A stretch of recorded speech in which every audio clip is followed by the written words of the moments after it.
Voy a compartir un PowerPoint.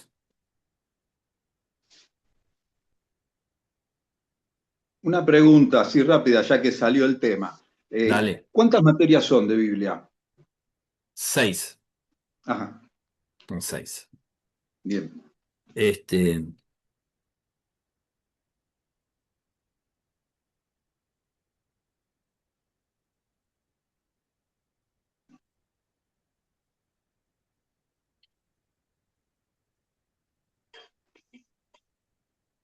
Vamos a tener un momento de oración. Querido Padre Celestial, queremos alabarte, queremos darte gracias infinitas porque podemos recomenzar con nuestras tareas, con este año lectivo. Gracias porque has preparado todo y dispuesto todo para comenzar con este curso de profetas. Queremos ponernos en tus manos, necesitamos de tu guía, de tu sabiduría, de tu dirección, de tu Santo Espíritu, Señor, para sacar provecho de esta experiencia. Oramos, Señor, por cada uno de los que estamos aquí, oramos por tu iglesia, oramos por los estudiantes de los distintos programas de nuestra casa de estudios. Bendícenos, acompáñanos, protégenos, cuida de nuestras familias. Señor, sé con nosotros en esta tarde, en esta noche y en los días venideros. Queremos darte gracias por todo lo que nos das y también queremos encomendar en tus manos todo lo que somos y todo lo que hacemos en nombre de Jesús. Amén. Bien, eh, después vamos a trabajar de vuelta el propósito del curso, pero fíjense eh, qué es lo que perseguimos, meternos en el mundo de los profetas. Obviamente varias de estas cosas ustedes ya la han estado haciendo desde el momento que se pusieron a leer y a trabajar con los trabajos previos.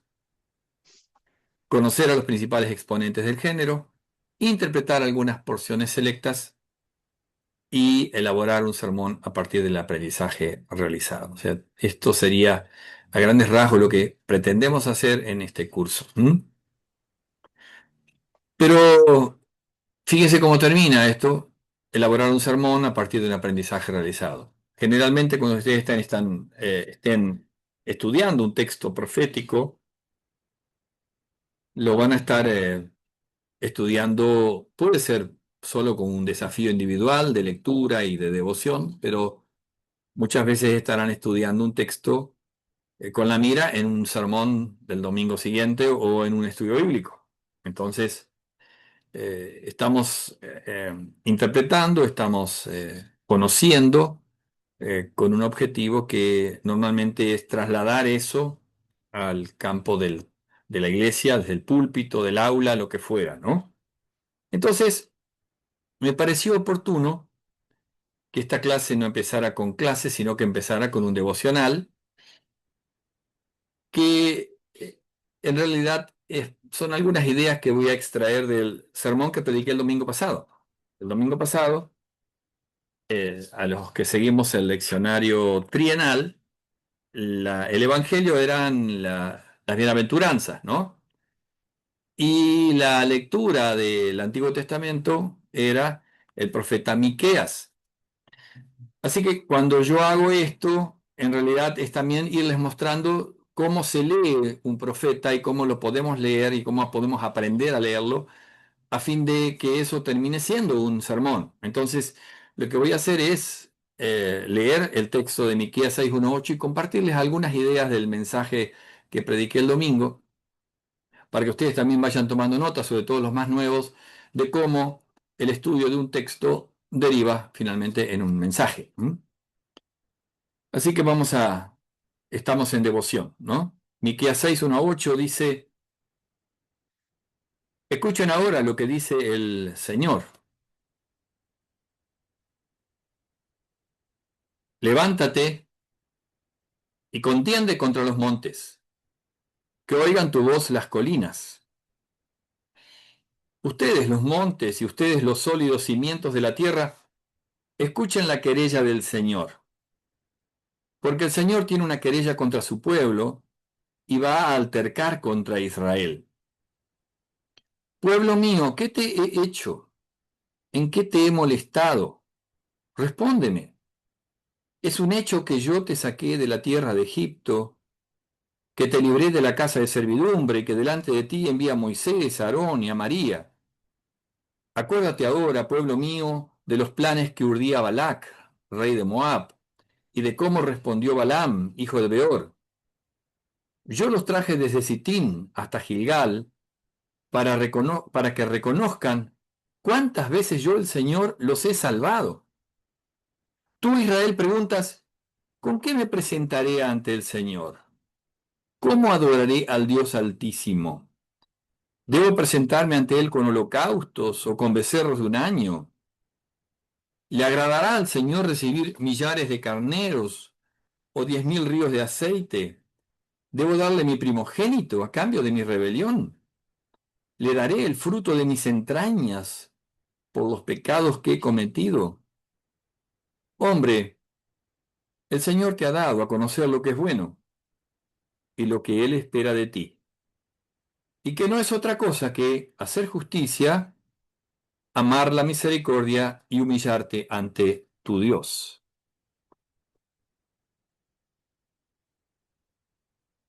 ¿Qué reconocemos o recordamos de Miqueas? Por lo general hay un texto que resuena año a año en la época de Navidad, ¿no? Ese texto que quizá de chiquitos dijimos de memoria, y tú, Belén, Efrata, pequeña, para estar entre las familias de Judá, de ti me saldrá el que será regidor o señor de Israel. ¿Mm? Eh, Vale la pena leer Miqueas, sin duda, porque además de tener eh, textos tan claros acerca del futuro Mesías, es un texto que toca temas bien actuales de ética, ¿no? Como la corrupción, el abuso de poder, la explotación, ¿no? Ahora, interesante cómo arranca el texto. Arranca con la imagen de un tribunal, ¿no? Y parecería haber una especie de pleito, ¿no? De confrontación en un tribunal, donde Dios pleitea con su pueblo. Y es como si las montañas y los cimientos fueran llamados a ser el jurado que dicta sentencia, ¿no? Dios había hecho con Israel cosas maravillosas, ¿no? Los había sacado de Egipto, los había cuidado del peligro en el viaje, los había llevado a una tierra de leche y miel, una tierra de libertad. Pero ahí en ese tribunal, Dios los confronta y dice, ¿qué te he hecho? ¿En qué te he molestado? Si tenés algo en mi contra, decilo.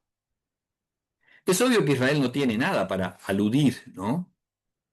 Son ellos los que se han comportado de manera horrible, de manera injusta, han sido rebeldes, infieles, anduvieron tras dioses extraños y se habían olvidado de las maravillosas obras que Dios había hecho en su favor. A veces decimos si estas paredes hablaran. Uno podría decir si las montañas de Judá y los cimientos hablaran, serían testigos insobornables de las trapisondas, de las rebeldías del pueblo de Dios. ¿M? Su debilidad, su rebelión, su injusticia.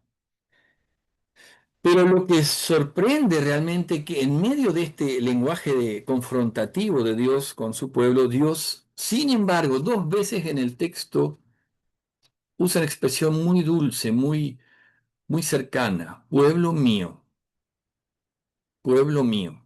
¿Mm? Es como cuando un padre enojado, aunque tiene ganas de reventarlo a su hijo por lo que hizo, dice, hijo mío.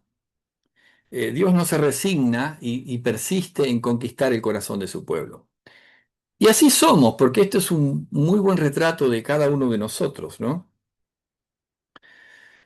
Si Dios entrara en pleito con nosotros, ¿de qué nos quejaríamos? ¿Qué quejas le presentaríamos? ¿Mm? Y uno podría decir, ¿acaso no hemos sido bendecidos de múltiples maneras? ¿Acaso no fuimos sacados de una vida sin sentido y puestos en la senda de la vida eterna?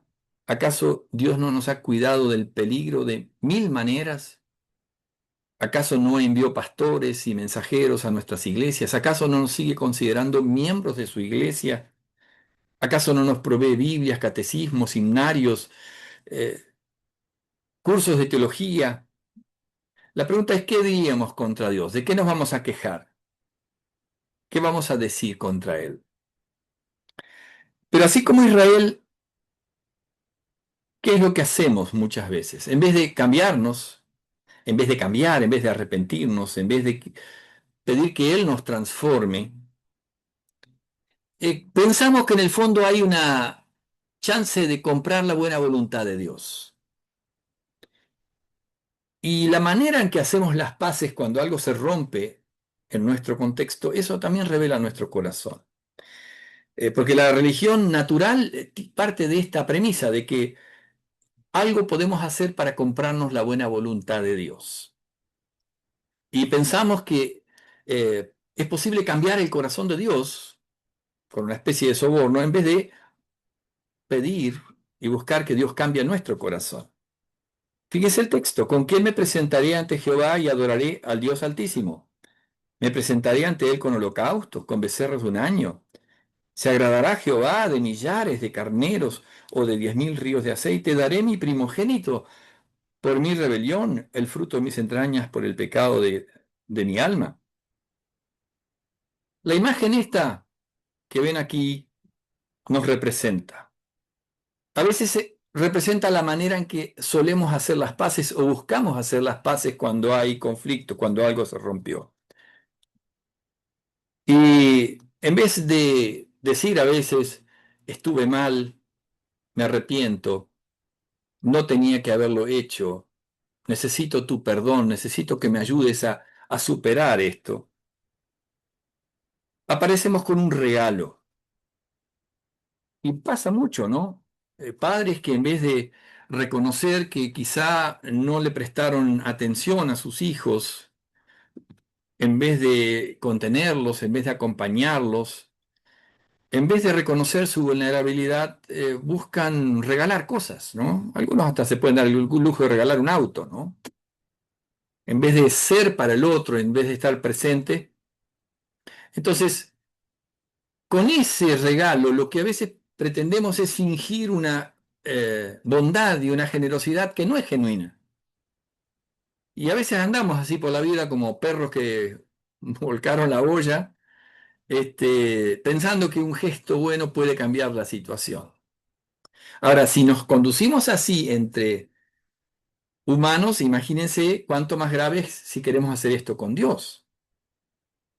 Y es cierto que Dios había dispuesto que Israel ofreciera sacrificios, holocaustos. El Levítico está lleno de normativas respecto de eso. Pero cuidado, no eran para conquistar la buena voluntad de Dios. Todo el sistema de sacrificio en realidad es una muestra de la buena voluntad de Dios que indica que el culpable puede ser reemplazado por un inocente. ¿Mm? Es un medio que apunta al futuro. Cuando el Cordero de Dios, que quita el pecado del mundo, iba a morir y reemplazar para siempre todo tipo de sacrificios. Y realmente el ser humano se equivoca mucho, nos equivocamos cuando pensamos que podemos ganarnos la buena voluntad de Dios. Miren lo que dice Isaías: ¿de qué me sirven sus muchos sacrificios? Estoy harto de holocaustos, de carneros y de la grasa de animales engordados, de sangre de toros, corderos y cabras, no me complacen. Cuando los rituales aparecen, pero sin sinceridad, sin arrepentimiento, sin un corazón sincero, a Dios le provoca náuseas. ¿M?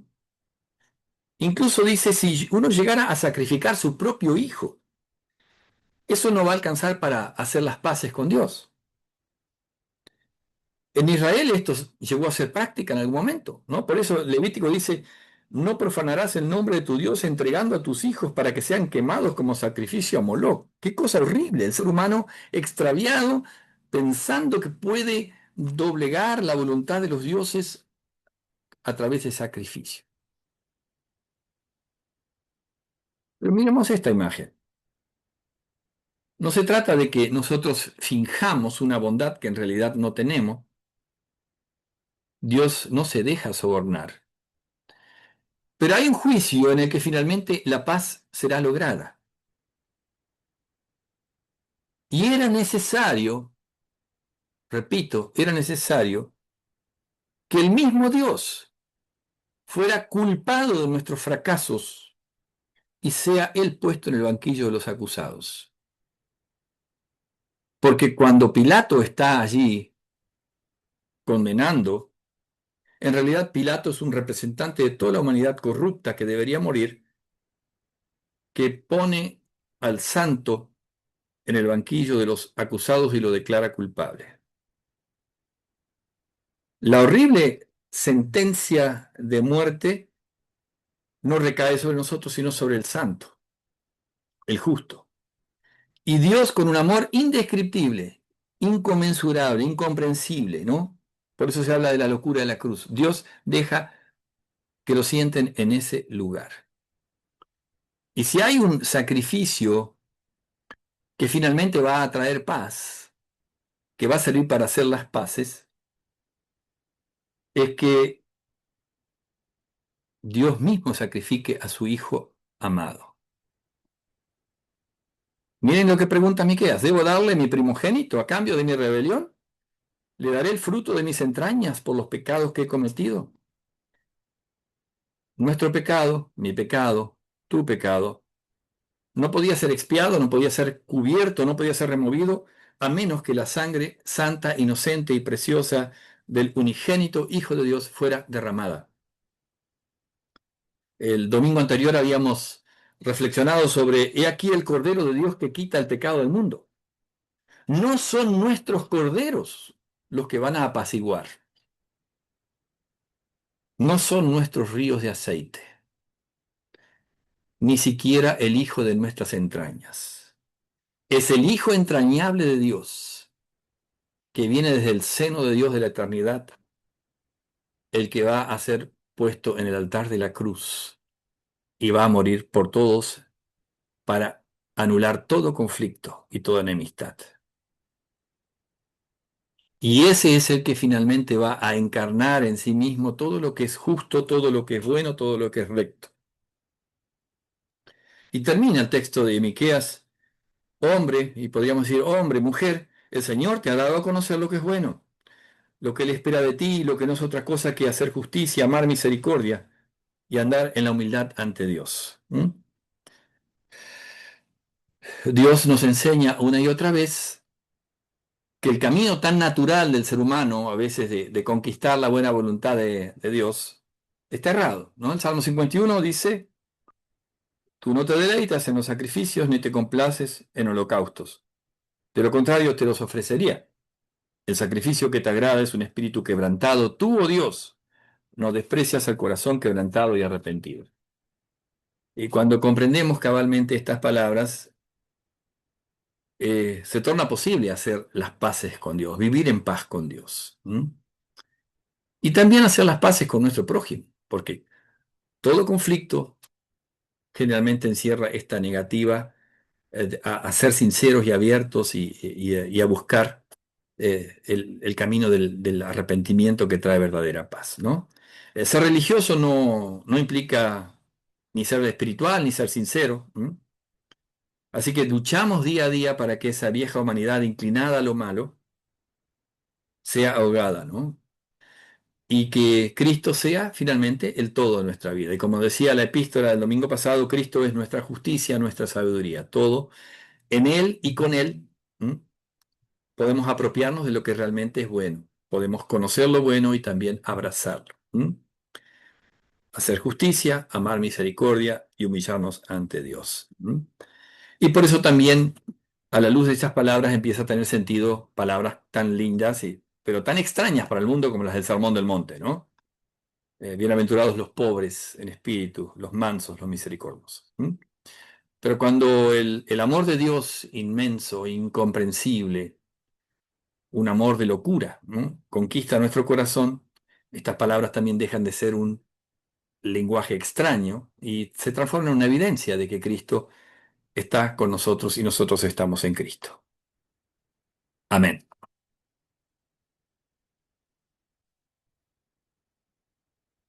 Bien. Eh, La idea era compartir un texto de un profeta. Es más habitual que escuchemos predicaciones o hagamos predicaciones sobre evangelio. Y aquí se habrán dado cuenta de la necesidad, obviamente, de conocer el contexto. Los materiales que hemos leído hablan mucho del... No puedo entender un mensaje de Martin Luther King si no tengo una idea de todo lo que pasaba en derredor de eso. Bueno, no puedo entender a Miqueas, no puedo entender a ningún profeta si no conozco el contexto. Entonces, este es un tema que nos permite, es una llave que nos permite. Obviamente hay muchas otras cosas. Y también, ¿cómo predico el Evangelio? Bueno, en este texto, uno después de pensarlo y reflexionar y orar, empieza a encontrar el Evangelio, ¿no? Esta cosa, esta reversión, ¿no? Aquello que nosotros buscamos hacer para resolver las cosas, finalmente Dios se las apropia y las hace de la su manera. Entonces, cuando estás pensando en el texto y has estudiado el texto, de pronto cae la ficha y dice, acá está. No son nuestros ríos de aceite, no es nuestro cordero, finalmente es Él, ¿no? Es Él el que va a poner al Hijo de sus entrañas. Y ahí tenemos servido el Evangelio. Bueno, va a haber otros mensajes posiblemente así tomado de los profetas y yo tengo, ahí ya les mandé bastante material. Hay mucho material en la plataforma, después vamos a mirarlo en algún momento. Y también entre esos hay sermones de los profetas o sobre los profetas que he predicado en distintos momentos que pueden servirles, si se quiere, como marco de referencia de cómo ir armando un sermón. ¿Alguien predicó sobre profetas en este tiempo? ¿Alguno de los dos Jorges? Todavía no, ¿no? No, Bueno, ahora últimamente no. ajá, bueno. Bien. Eh, por razones que parecen obvias, pero solemos predicar más sobre Evangelio, ¿no?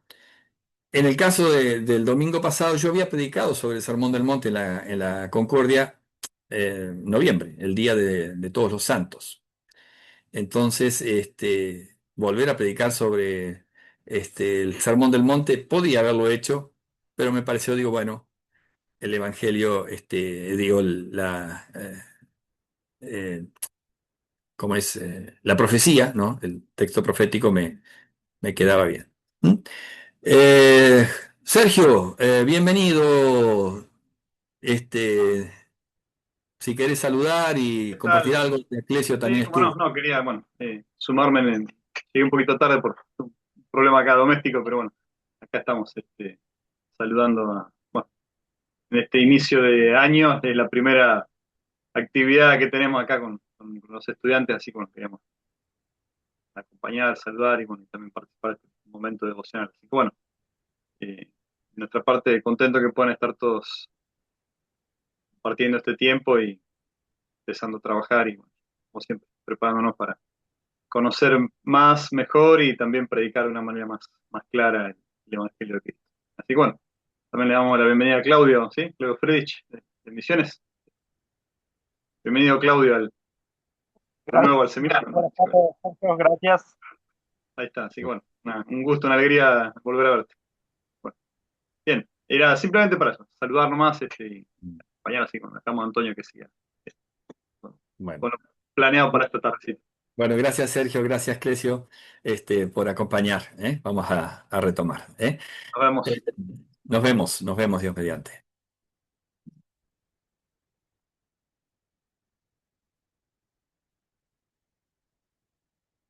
Bien,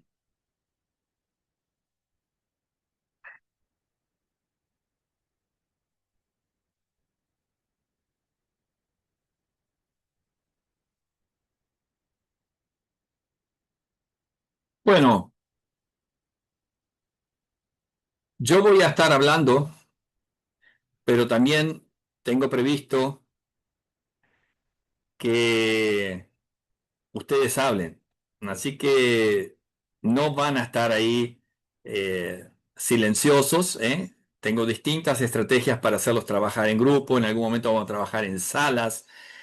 Así que la cosa No es presencial, pero hemos descubierto que a través del Zoom, si hay buena voluntad de parte de ustedes, se pueden hacer lindas cosas y hacer que esto sea dinámico. Así que de eso se trata, ¿no? Bueno, eh, Antonio, los... Sí. sí, habías preguntado, ahí me puse a revisar, no me acordaba porque en diciembre, el 7 de diciembre, hice un sermón sobre Isaías. Ajá. ¿No te acuerdas del Este, texto? ¿Qué? Isaías 11 del 1 al 10. Ah, bueno, sí, el tronco de Isaí, ese hermoso Sí, texto. Sí. sí, había arrancado con el tema de la música de Fito Páez, que escribió Quien dijo que todo estaba perdido, Mira qué lindo. y arranqué desde ahí, digamos. Bueno, es un texto bellísimo porque arranca, obviamente, lo vamos a estar viendo, un texto que arranca con un panorama de un bosque talado, ¿no es cierto? ¿Mm? Exacto, sí, Y uno puede el decir, tronco bueno, seco. pasó la motosierra y no quedó nada, ¿eh? O un fuego, y finalmente va a brotar un vástago y ahí trae esperanza y termina con un lenguaje de nueva creación, ¿no? El lobo morará con el cordero y todas esas cosas que son tan sorprendentes, ¿no? Así que bueno, ese es un bellísimo texto. Bueno, volvemos al propósito, ¿no? Introducirnos en el mundo de los profetas, conocer los exponentes, interpretar algunas porciones y elaborar algún sermón. ¿M? Los objetivos específicos, fíjense los rasgos principales del oficio profético. ¿En qué consistía el oficio profético? Eh, no todos los profetas venían de una escuela de profetas, no todos pasaron por el seminario, algunos fueron llamados de detrás del arado, ¿no? El caso de Amós, el caso de Eliseo, eh, relacionados con la persona y obra de Jesucristo y con el oficio del pastor en la actualidad. O sea, uno de los desafíos, y eso vamos a trabajarlo, es eh, en qué sentido Jesús es un profeta, y eso creo que nadie lo negaría, pero también si el oficio del pastor hoy tiene un sentido, un rasgo profético que vale la pena recuperar o marcar. ¿M? Aprender cómo los profetas del Antiguo Testamento anticipan y prefiguran a Jesús y su obra. Esto es maravilloso, ¿no? Algunos profetas son mucho más claros, incisivos respecto del futuro Mesías. Isaías es llamado el príncipe de los profetas o el quinto evangelio, pero en los demás también hay mucho. Conocer a los mayores exponentes del género y algunos textos significativos que nos dejaron. En eso no vamos a poder hacer demasiado porque el tiempo nos juega en contra, pero bueno, al menos vemos algunos textos a fondo que nos sirven como paradigma y de cómo vamos a trabajar nosotros después cuando tenemos que hacerlo. Explorar la intertextualidad que se da entre los escritos proféticos y los evangelios. Esto hay un caso que tenían ahí para ver, ¿no es cierto? Génesis 3 y Mateo 4, ¿no es cierto? La caída en pecado del primer Adán y la victoria sobre la tentación del segundo Adán. Y fíjese ahí, esto es un texto paradigmático, ¿no es cierto?, de cómo hay conexiones maravillosas. No siempre hay una abundancia de conexiones así, pero ese es un buen texto que yo desarrollo siempre en mis clases, también acá de interpretación bíblica. Decir, miren, cuando uno se pone a observar, la iglesia armó los leccionarios y articuló esta conexión, ¿no? Entonces, vamos a trabajar el leccionario C, pero vamos a mirar los otros leccionarios también. Incorporar o reafirmar principios de interpretación y aplicarlos en la interpretación de textos proféticos. Bueno, algunos están empezando. En el caso de Fabricio, él estuvo el año pasado en un curso donde le dio interpretación bíblica también. Así que bueno, eso vamos a volver a remarcar algunas cuestiones. Y dentro de la plataforma ahí yo puse una serie de artículos perdón, una carpeta con un montón de materiales para interpretación bíblica. ¿M? Enriquecer el bagaje de conceptos bíblicos y teológicos que permitan trabajar con mayor profundidad en el futuro. Aprender los principios básicos sobre cómo se redacta un sermón. Esto no es una clase de predicación, pero esto que acabo de hacer, de alguna manera les va mostrando también cómo se hace un sermón a partir de textos proféticos. Bueno, vamos a trabajar un poquito en base también de lo que ustedes leyeron y trabajaron, ¿no? ¿Qué es un profeta? Y en vez de que hablen, yo les voy a hacer usar el chat. Escriban alguna frase que es para, ahora a partir de todo lo que leyeron, ¿cómo definirían a un profeta? En el chat. Vamos a usar mucho el chat. Puede ser una frase, pueden ser palabras sueltas, pero creo que todos estamos en condiciones de definir a un profeta.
Bien, vamos viendo. Eh, Aquí Sven pone una persona que trae la palabra de Dios. Creo que estamos todos de acuerdo, es una definición breve, pero encierra mucho, ¿no? Palabras hay muchas, personas hay muchas, pero el profeta es alguien que especialmente tiene la función, la misión de traer la palabra de Dios. Ahora, el tema es de dónde la saca, cómo le llega. ¿Mm? Persona llamada por Dios para anunciar su mensaje. Aquí tenemos la cuestión de un proceso de llamado. Los profetas siempre hay una instancia de llamado, ¿no? Hay un momento donde Dios los convoca, ¿no? ¿Quién irá por nosotros? ¿No? Le dice Dios a Isaías en Isaías 6, ¿no es cierto? Para anunciar su mensaje. Es un portavoz de Dios para anunciar el mensaje de Dios. Dios podría hablar de manera directa, podría mandar ángeles, pero Dios decidió hablar a través de seres humanos, con personas humanas. Entonces, esto lo vemos. Eh, un hombre llamado por Dios para anunciar y transmitir su mensaje, el mensaje a su pueblo. Eh, Acá está el tema del pueblo, ¿a quién? Pero en algunos casos también los mensajes son dirigidos a los que no son su pueblo, ¿no? Hace un rato decíamos el mensaje, en el sermón, que Dios dice pueblo mío 2 veces. A veces no es su pueblo y sin embargo los profetas, como todo en la sección de Isaías 13 hasta 20 y algo, son mensajes, oráculos dirigidos a las naciones vecinas, ¿no? Llamados y capacitados por Dios, está bueno eso. Este, Sin duda alguna, lo que entregan les viene de Dios. También la capacidad. Alguien que trae revelación de Dios, no por propia voluntad, como pueden hacer falsos profetas, sino por designio de Dios mismo. Fíjense, muchos podrían decir, el Señor dice, pero están hablando, como dice Jeremías, revelando sus propios sueños, ¿no? Sus propias fantasías. Un escogido de Dios para ser voz y llevar su mensaje. Fíjense esto de ser el portavoz de Dios, la voz de Dios. ¿Cuántas veces cuando se piensa en profetas, creo que en el mundo más bien pagano, secular, es alguien que da oráculos sobre el futuro, lo que va a pasar, ¿no? Y había profetas seculares, adivinos, bueno, muchos piensan que profecía tiene que ver con esto, pero en principio el profeta es un vocero para exhortar, para predicarle el evangelio a su pueblo en su momento y en su contexto. También va a anunciar cosas futuras, pero esa no es la esencia. No solamente predice el futuro, ahí está, sino que incluye anuncios. Persona elegida por Dios para comunicar al pueblo de Dios, el que habla en lugar de Dios. Le llega por inspiración divina, sueños, revelaciones, Dios mío. Bueno, era un oficio más en Israel, pero los profetas no siempre la pasaban muy bien. Ustedes saben que ser profeta era a veces exponerse y muchos profetas terminaron más o menos como los apóstoles, ¿no? Perseguidos e incluso martirizados. Los reinos de este mundo no sienten mucha simpatía por la palabra de Dios y muchas veces la voz de los profetas era una voz molesta, incómoda y fueron perseguidos por la élite política, por la élite religiosa o hasta a veces atacados por falsos profetas. Y el pueblo con el dilema, ¿a quién le creo? ¿No? ¿Qué distingue al verdadero del falso? ¿Alguien recuerda cuál es esa especie de escáner que puede decir este es un chanta o este es un falso, este es un falso profeta o este es un verdadero profeta? ¿Cuál era la marca distintiva? ¿Qué podríamos decir? Este es un verdadero profeta.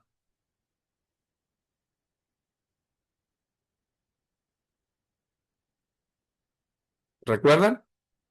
¿Alguien quiere comentar? O las señales, tenían que hacer señales. Sí, sí, sí, sus anuncios se cumplían, ¿no es cierto? Eso obviamente podía ratificar su autenticidad. También su vida ética, obviamente. Eh, por supuesto, muchos no tenían una instancia de llamado, no podían decir el Señor me llamó, y por esa razón vamos a ver cuando hagamos un análisis de Isaías 6, vamos a estar viendo que por alguna razón Jeremías, Ezequiel, Isaías, hay un capítulo que narra que su llamado es como su sello de autenticidad. No son unos chantas que se autoproclamaron un buen día profetas, sino que tienen en su haber esa instancia, esa experiencia del llamado y por eso aparece ahí, ¿no es cierto? Como el pastor que tiene un llamado y ha sido ordenado y nadie podría decirle, ¿y usted por qué está acá? ¿Quién lo trajo? ¿Quién lo mandó? Bueno, hay algo que los legitima. La etimología del término profeta, en hebreo es nabí, puede ser llamado, pero también después vamos a ver, tiene que ver con esto de algo que bulle, algo que sale a borbotones, ¿no?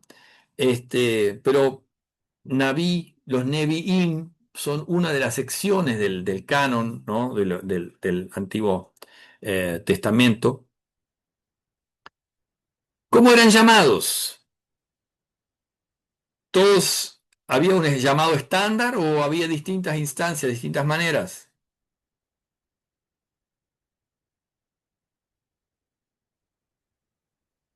¿Qué recuerdan?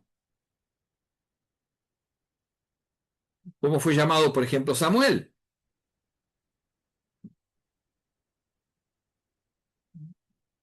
Sueño, o una voz audible, Mediante revelaciones. ¿sí? Y pensaba Hasta una Samuel, zarza ardiente. una zarza ardiente. Llamados directos, Llamados llamados. algunos muy dramáticos, experiencias muy dramáticas, ¿no es cierto? Muy extremas, una cosmovisión, ¿no es cierto? Una teovisión, una teofanía, ¿no? Una cosa muy fuerte en el caso de Isaías, ¿no? Que dice, estoy muerto, estoy sonado.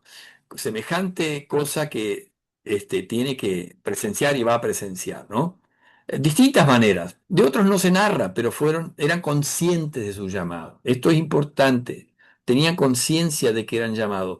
Jeremías más de una vez tenía ganas de revolear todo y largarse, pero sentía que había algo que lo quemaba. Dice, no puedo dejar de hacer esto, y esto es me sedujiste, Señor, y me dejé seducir, casi como alguien que ingenuamente cae en la trampa y dice, ¿para qué haber dicho que sí? ¿Ahora qué hago? Bueno, piensen eso. Eran llamados y sufrían después a veces en esa condición. ¿Cuál era Por su otro forma de lado, vida? ¿Eh? por otro lado, Samuel, por ejemplo, desde niño, que fue el que le fue dando revelaciones, digamos. Ujú. Sí, era joven, pero en algún momento él empezó a ser un profeta que tenía que plantarse ni más ni menos frente a su mentor, que era un tipo que no tenía que haber estado ahí. Recuerdan Elí, ¿no es cierto? Un padre ausente o complaciente con sus hijos que eran unos vagos, unos mentirosos. ¿Mm? Y Dios lo usa para plantar a la monarquía de Saúl primero y luego ungir ni más ni menos que al gran rey David, ¿no es cierto? La forma de vida, bueno, algunos vivían de manera muy austera, ¿eh? Algunos eran más bien de la aristocracia. El caso de Isaías probablemente él venía del contexto más del aristocrático.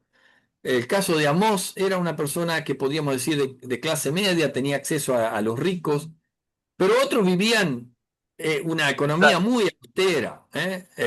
Siempre recuerdo ese Daniel, texto de Eliseo, Da- cuando se les pierde el hacha. Ay, se nos perdió el hacha, o sea, y era prestada, dice. Así que no tenían ni siquiera un hacha propia, ¿no? Este, pero cuánto hizo Dios a través de ellos, ¿eh? De- Colocó reyes, depuso reinados, confrontaron a las fuerzas más terribles, ¿eh?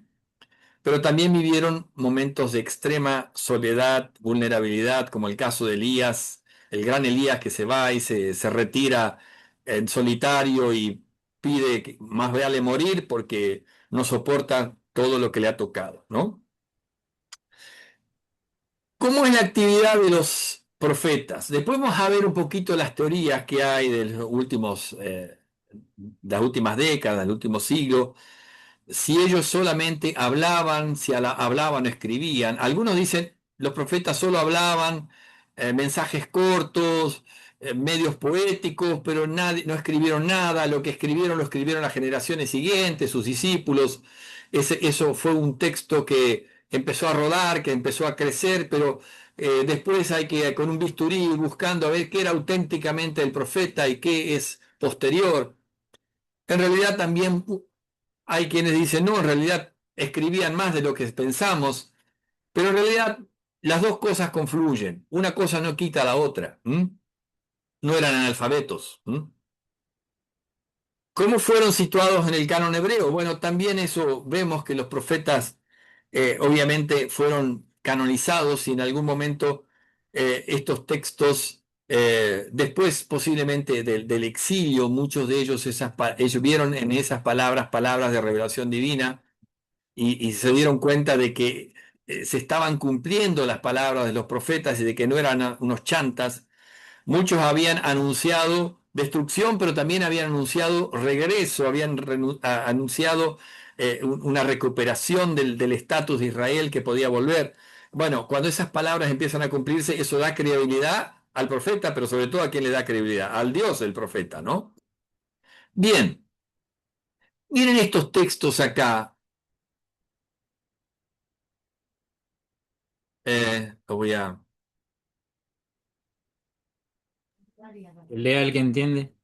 Sí. Miren el texto de Jeremías 23:18. Yo ahí marqué una palabra en rojo en el texto hebreo. Ahí dice Sod, Ki mi amat besot, Adonai, de Yare, Vaishma et de Baró, mi hikshiv, de Baró, Vaishma. ¿Quién estuvo en el secreto? Fíjese la palabra Sod traducida como secreto, y vio y oyó su palabra. ¿Quién estuvo atento a su palabra y la oyó?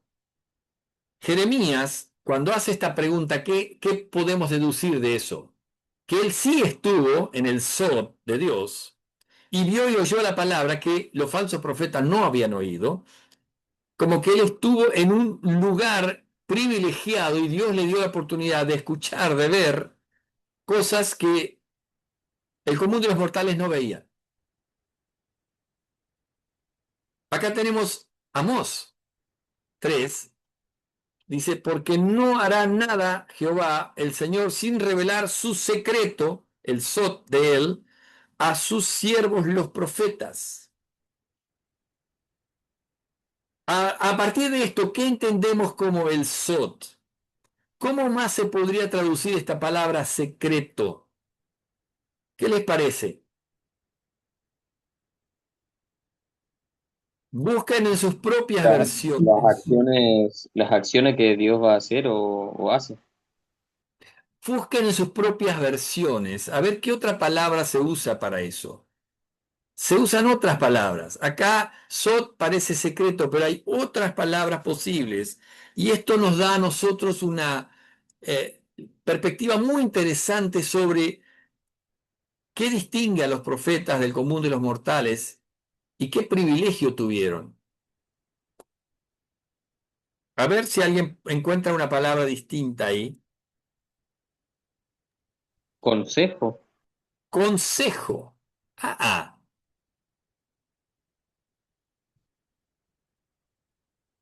Yo les voy a usar una palabra un poco más audaz. La mesa chica,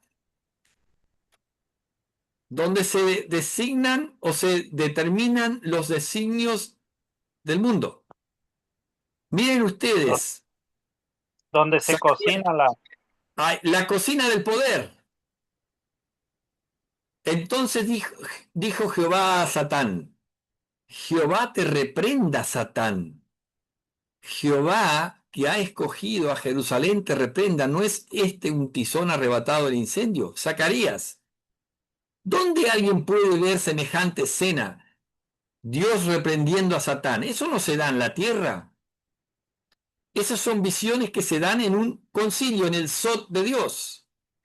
Por eso esta palabra, en inglés se dice council, concilio, y en castellano algunas versiones traducen consejo divino. Es un lugar del privilegio desde el cual, ¿qué entiende uno? El plan de Dios, la cruz, todo el plan, todo el panorama. Es como, a veces como quisiéramos, a ver, yo les doy esta imagen. Quiero entender una montaña con una piedra de 10 centímetros por 10 centímetros. Yo no puedo entender toda la montaña a partir de ahí, pero si me paro en la cima de la montaña, veo toda la montaña. Los, los profetas tuvieron la oportunidad de ver el mundo desde un lugar de altísimo privilegio, que es casi como la cocina del poder, el concilio de Dios, donde los designios del mundo se proyectaban. Y entre esos grandes designios, ¿cuál estaba?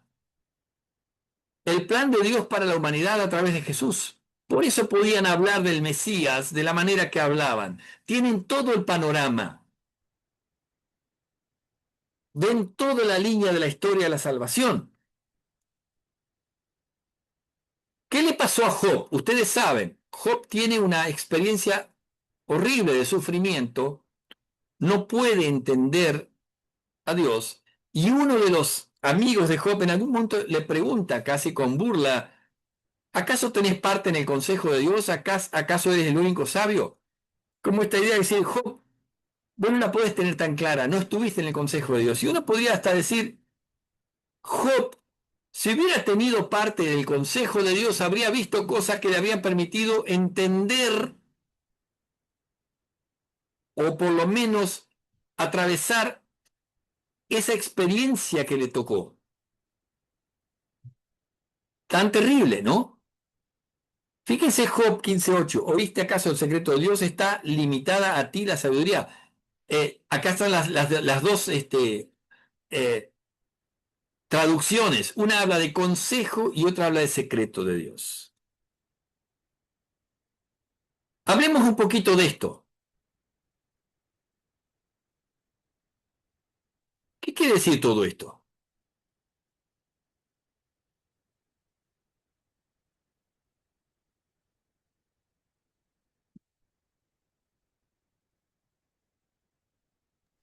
A mí se me viene, sí, esa analogía de, de la mesa del poder, o sea, tener información privilegiada que el resto no tiene.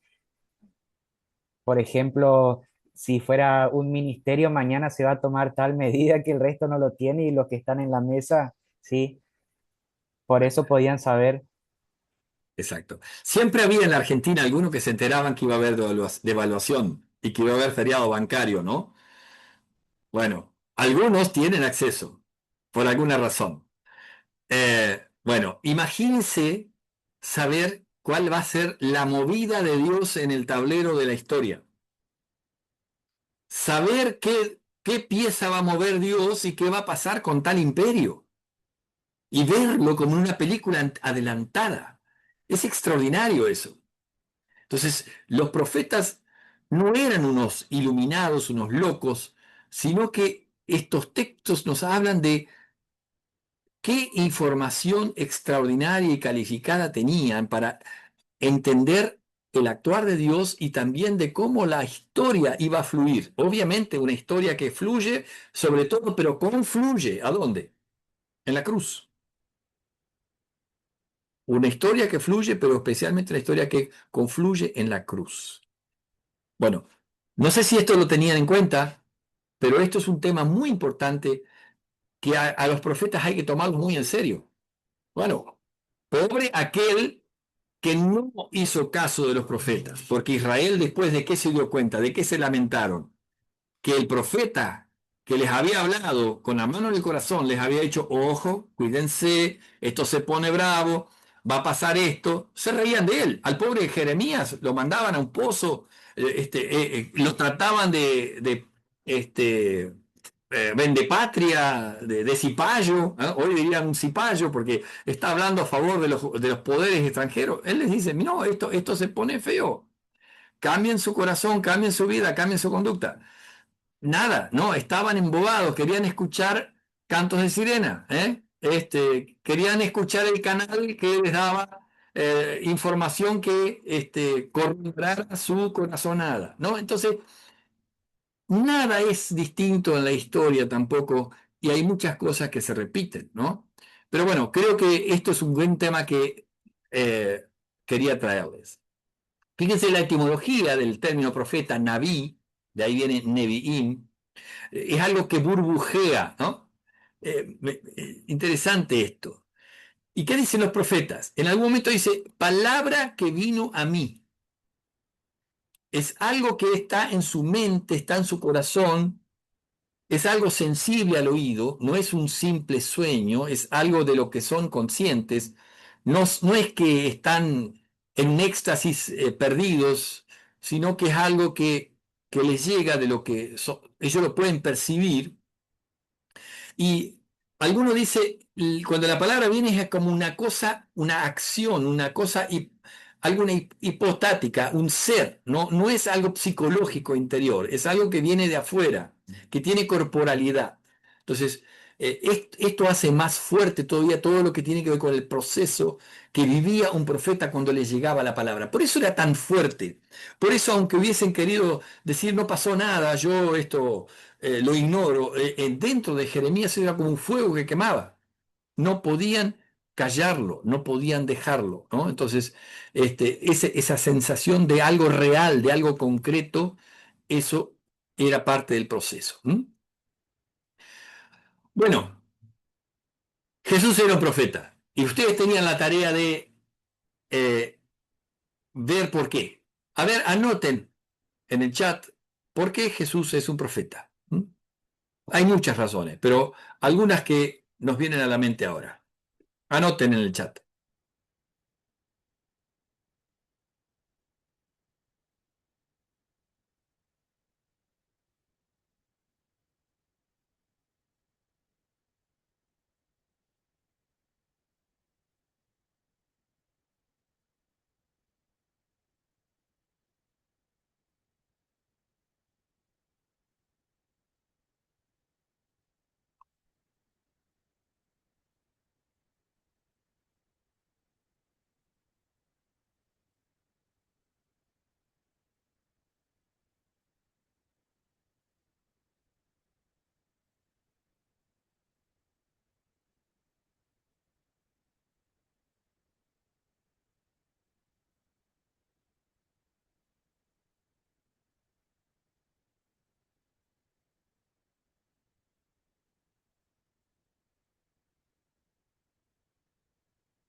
Bueno,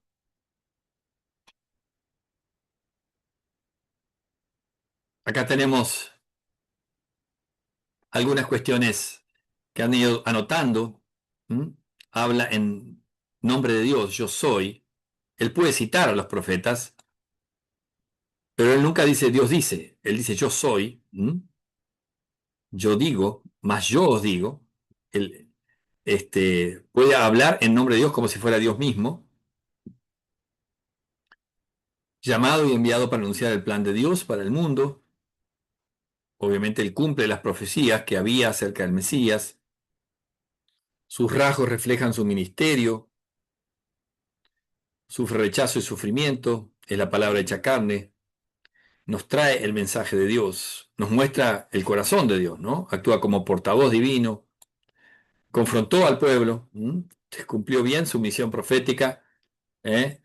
No tuvo miedo de decir lo que había que decir. Vino a cumplir la promesa de Dios. Los antitipos que cumplen los tipos del Antiguo Testamento, como señal de Jonás, él encarna eso. Predice y anuncia eventos futuros, recuerden los textos escatológicos donde habla de la destrucción de Jerusalén y habla del fin de los tiempos. Bueno, encarna esta síntesis, misericordia quiero y no sacrificio, ¿no? Un poco parecido al texto de Miqueas que escuchamos al principio. Eh, eh, amar misericordia, humillarte ante tu Dios, ¿no? Hacer justicia, ¿no? Eh, bueno, obviamente hay una correlación eh, maravillosa entre su palabra y entre su acción, ¿no? Él en sí mismo es el mensaje, ¿no? Él, él encarna, él es el mensaje, ¿no? Bueno, tenemos mucho de profeta, ¿no? Muchas cosas y se transforma en el gran profeta, ¿no? Juan el Bautista también había sido un profeta extraordinario, pero cuántas cosas tenemos en Jesús que lo retratan como el profeta con mayúscula. ¿Recuerdan el texto del Antiguo Testamento que dice que Moisés, un profeta como tú, levantará Dios? Deuteronomio 18, ¿recuerdan? ¿Eh? Moisés fue el arquetipo de la tarea profética. Moisés era el profeta por excelencia, pero Deuteronomio 18 es aquel texto que habla con tanta claridad de que iba a Dios a levantar un profeta superior incluso a Moisés, ¿no? Entonces, él es un profeta. Y esta quizá los hizo pensar un poco más. Si el pastor en la actualidad es profeta, ¿en qué sentido? Vamos a hablar de esto un poco. ¿Quién cree que el pastor tiene rasgo del oficio profético? ¿En qué sentido? ¿Quién quiere hablar un poco de esto? ¿Quién se Creo anima?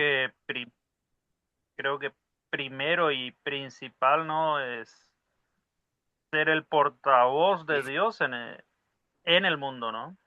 Ujú. Traer la palabra y traer el mensaje así como Dios lo revela en las Sagradas Escrituras, ¿no? No traer pareceres propios o pensamientos que podríamos decir de característicos tal vez de un falso profeta, sino de traer la palabra de Dios y el desafío de enfrentar y llamar al arrepentimiento a aquellos que lo necesitan, ¿no?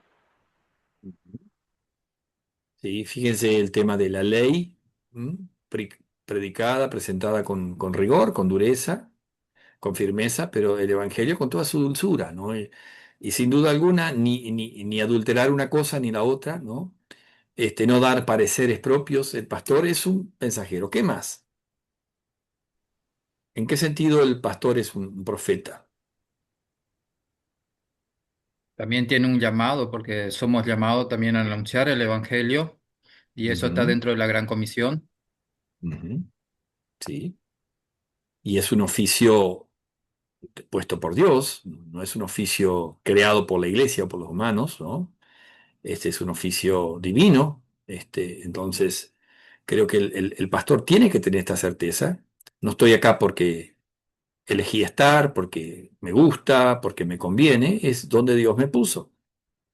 Y si no tiene esa certeza, más de una vez va a desmayar o va a querer huir o va a querer rehuir de su tarea, porque no hay pastor al que se le garantice que va a estar todo maravilloso y una alfombra roja, ¿no? El pastor va a lidiar con dificultades, con corazones duros, con mentira, con falsedad, con injusticia.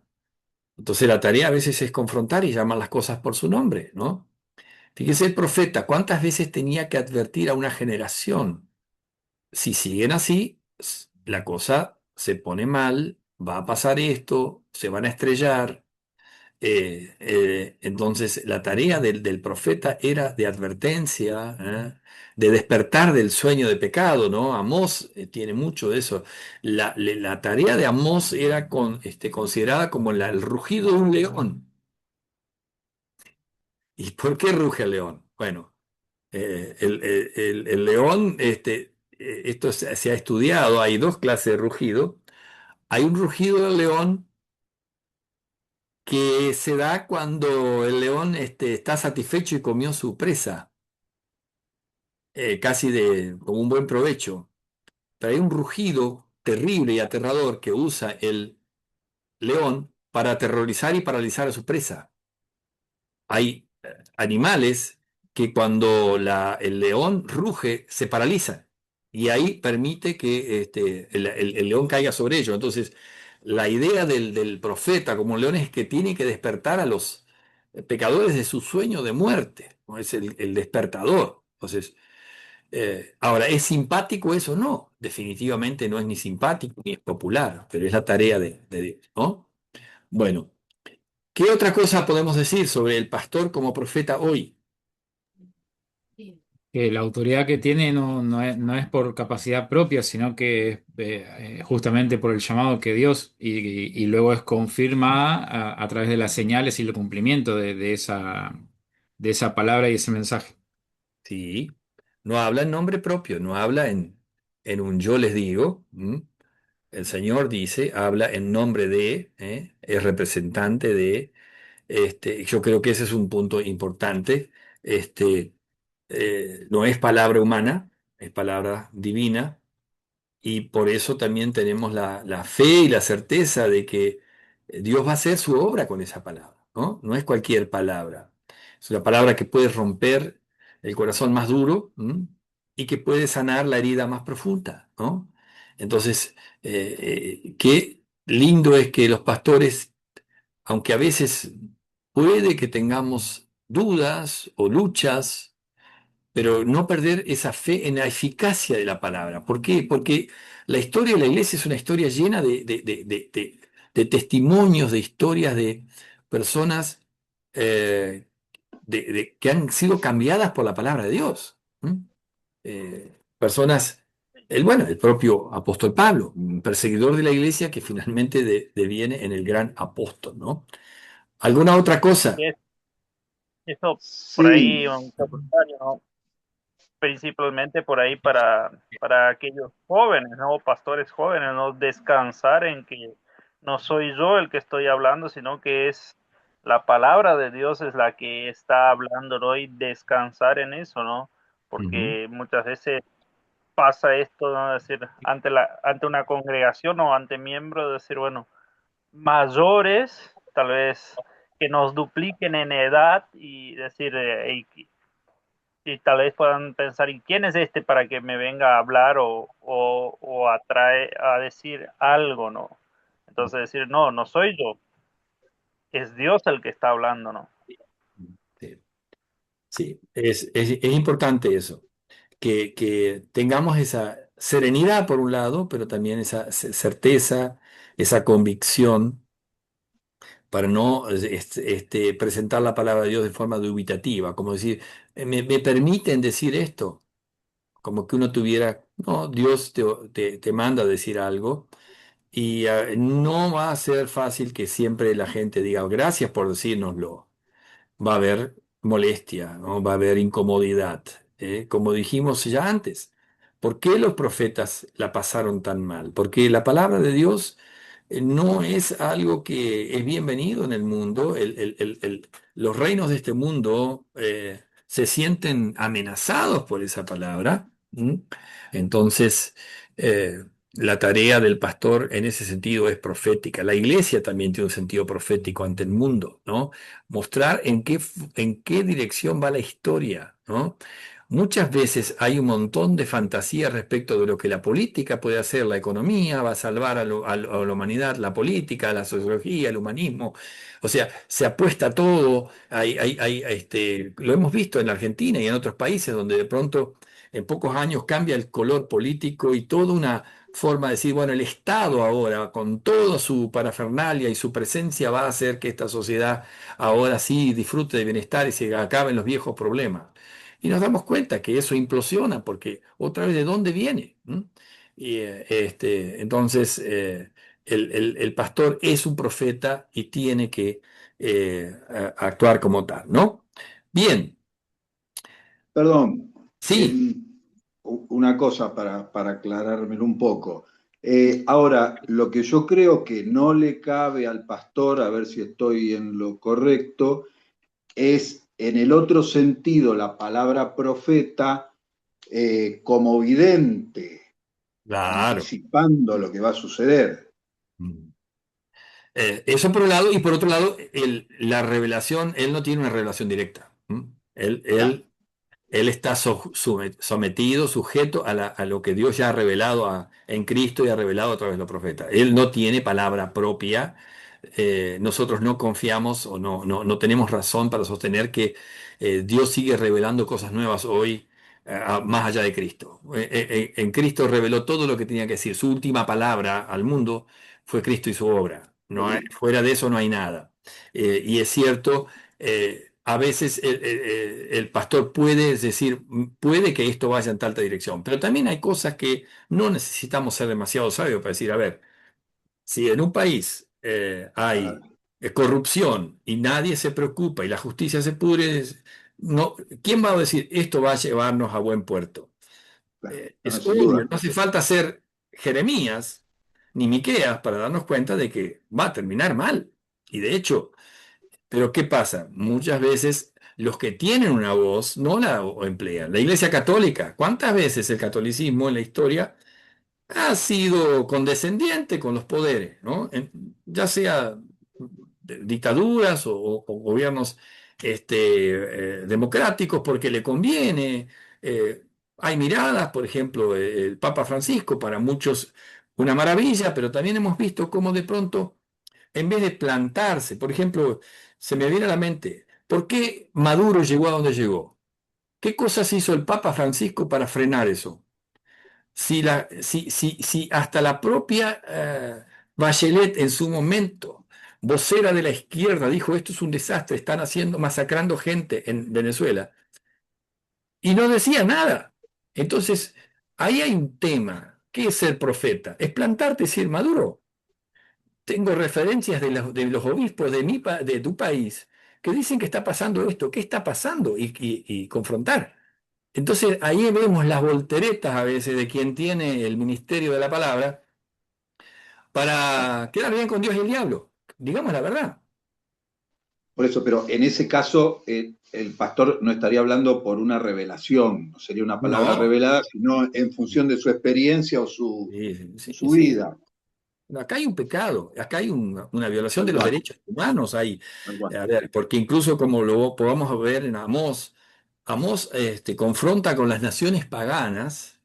Hay una serie de 8 mensajes breves en Amós capítulo 1-2, donde confronta con las naciones paganas y los confronta no porque violaron la Torá, porque no la tenían, sino porque atentaron contra los derechos humanos, contra pecados contra la humanidad. Y él los confronta de una manera muy, muy fuerte por eso. Después confronta, obviamente, a Judá, a Israel, por su pecado como pueblo de Dios. Los otros no eran pueblo de Dios, pero había pecados espantosos que tenían que ser denunciados. Entonces, a ver, tenemos historias, el nazismo. ¿Por qué Hitler llegó a donde llegó? Porque también hubo gente que se cayó la boca Y hubo pastores que dijeron, bueno, tenemos que dividir. No, no, hubo pastores que dijeron, no, esto es una cosa que no podemos callar, como un tal Bonhoeffer, que terminó siendo un mártir y un profeta, y que terminó muerto y colgado en un campo de concentración pocas semanas antes de que termine la guerra. No sé si conocen la historia de Dietrich Bonhoeffer, pero No, es, no. bueno, googleenlo, hay mucho de él, y es una persona que ha sido reivindicada, un luterano, un luterano. Bueno, entonces, eh, yo sé que esto es un tema complejo, pero tiene que ver con distinción de los reinos, reino a la mano derecha, reino a la mano izquierda, etcétera, etcétera. Pero el pastor a veces, el pastor es una autoridad espiritual en una ciudad, en un pueblo. Si de pronto el pastor si tuviera certeza a través de sus miembros de que hay trata de blancas, de que hay explotación de niños y prostitución infantil en un pueblo, y se calla la boca y no dice nada y no habla con el intendente, no, la pregunta es, ¿está haciendo bien? Él es una autoridad puesta también para exhortar. Se va a poner en riesgo si lo dice, y posiblemente, pero puede uno dormir con conciencia tranquila cuando Dios lo ha puesto con una función tan importante y hacer como que no se ve nada y ser condescendiente y hacerse el distraído? Creo que no. Bueno, tal vez haya pastores que digan, yo no me voy a meter porque esto es peligroso. Bueno, Pero por eso Lu- también, así como, sí, como Jesús mismo y como los demás profetas mostraron una vida sencilla y humilde, el pastor lo tiene que hacer y también tiene que ser fiel a su servicio, ¿no? Comprometido con su servicio. sí, sin duda, sin duda. Ujú. Bueno, Lutero también tiene cosas sobre los profetas y hay un prefacio de Lutero a los profetas, donde hace un prefacio a todos los profetas y después habla del profeta Isaías. Ese texto está ahí en la plataforma si lo quieren tener abierto, pero yo tomé algunos párrafos de lo que Lutero dice, ¿m? Y me parece interesante que lo traigamos porque creo que hay cosas que dice Lutero y que son este, muy, muy actuales, ¿eh? A ver, les voy a pedir que me ayuden con las lecturas ahí. No sé si alguno de ustedes se anima a leer este párrafo.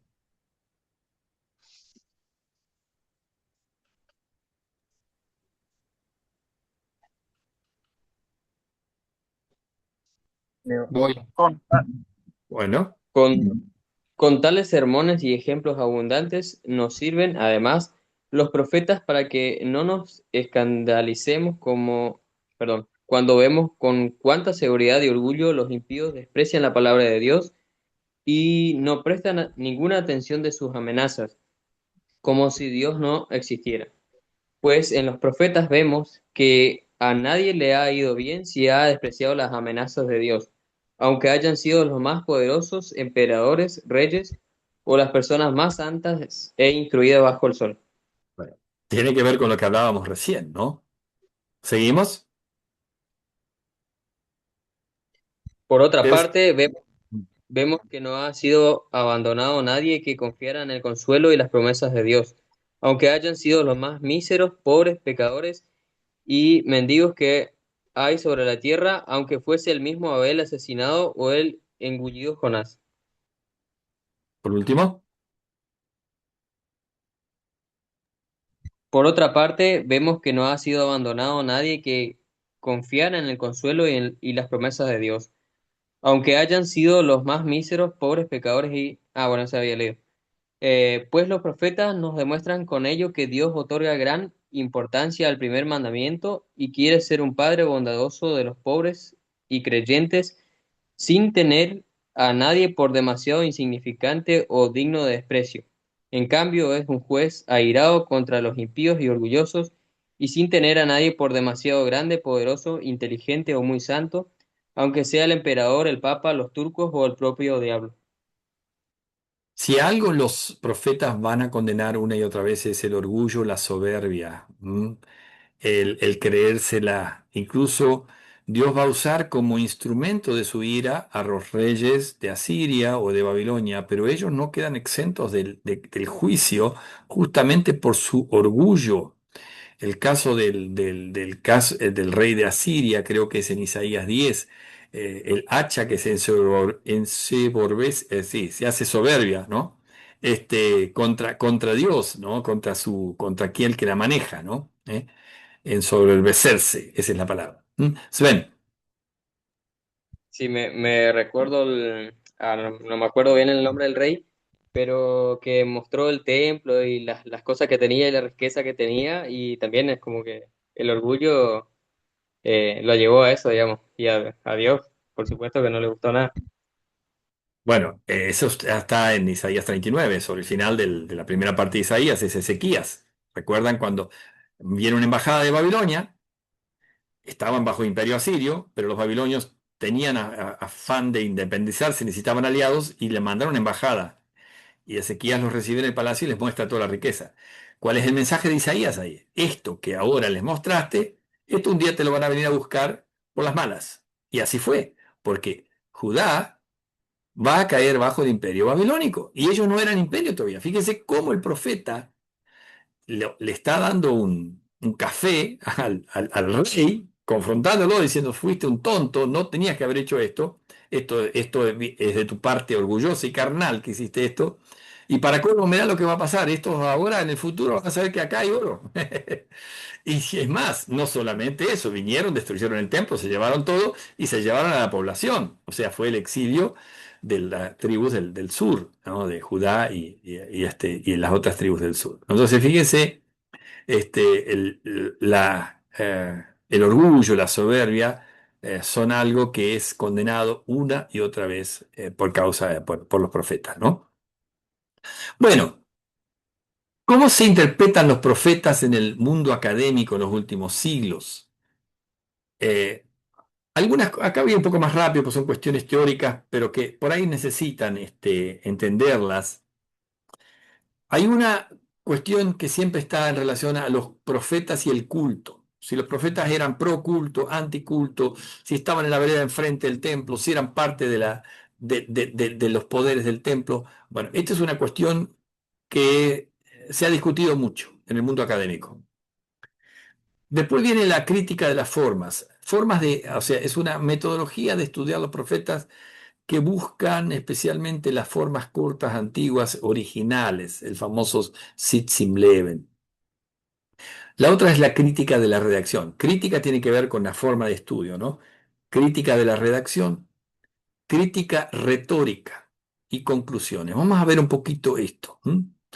¿Cómo se interpretan los profetas en el mundo académico en los últimos siglos? Esto viene de Lessing. Los profetas son personajes raros, ¿no? Muy raros. Y Isaías predice la destrucción de Israel, narra haber visto a Dios. No, no cualquiera puede salir a la calle y decir, lo vi a Dios. ¿Cómo nos miraría? Pide cuentas al rey, tiene esta posibilidad de llegar cara a cara con el rey, por eso se cree que Isaías estaba muy ligado a la aristocracia, a la casa real. Camina descalzo y desnudo por 3 años. ¿Qué cosas locas hacía un profeta? ¿Por qué hacían esto? ¿Habían perdido el juicio? ¿O lo hacían como señal para llamar la atención de un pueblo que estaba endurecido, ¿no? Jeremías entierra su ropa interior y la vuelve a usar. Algunos en vez de lavar los calzoncillos los entierran. Bueno, una cosa que causa gracia, pero miren qué cosa loca. Predice con éxito la muerte de un falso profeta. Confronta la autoridad del rey. Oseas, esto lo vimos cuando hicimos introducción al Antiguo Testamento, se casa con una prostituta. Miren qué manera de servir a Dios. El ministerio te demanda que te cases con una prostituta. Ezequiel no siente pena cuando muere su esposa. Fíjense, podemos leer estos textos. Vamos a ver este de Ezequiel 24, 16, 17.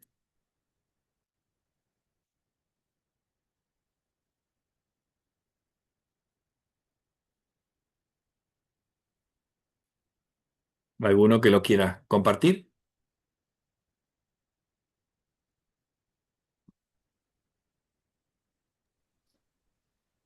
Hijo de hombre, He aquí que yo te quito de golpe el deleite de tus ojos. No endeches, ni llores, ni corran tus lágrimas. Mm.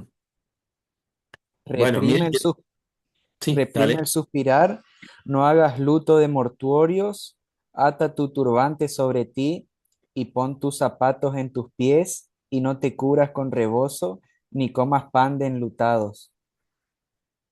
¿Qué versión es esa? La Reina Valera 1960. Ah, me parecía un castellano bien, bien elevado. Bueno, había habituales rituales de luto. Él pierde a su amada esposa y le es pedido que no guarde luto. Imagínense el dolor, la situación, porque él era un humano. Si Jesús lloró al lado de la tumba de Lázaro, imagínense reprimir ese dolor. Bueno, ese es un quiebre dentro de la historia del propio Ezequiel, porque esto tiene que ver también con lo que era un mensaje de juicio, empieza a ser un mensaje de esperanza para los exiliados, ¿no? Si recuerdan, Ezequiel está en el exilio, ¿eh? Fue llevado al exilio y es el pastor de los exiliados. ¿M? Jonás, vaya qué experiencia, tragado por un pez. Zacarías narra visiones nocturnas muy extrañas, ¿no?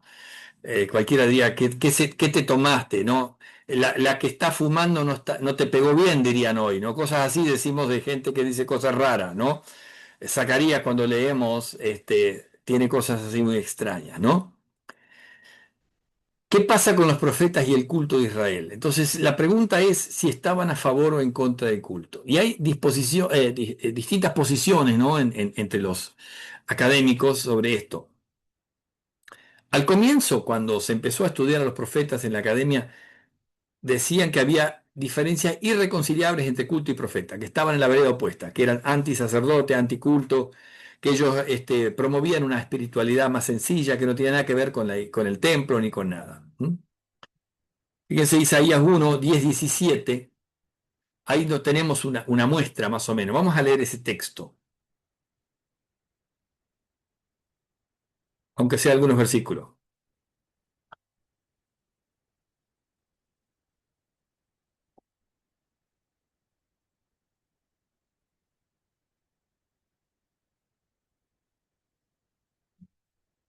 Quien pueda y quiera.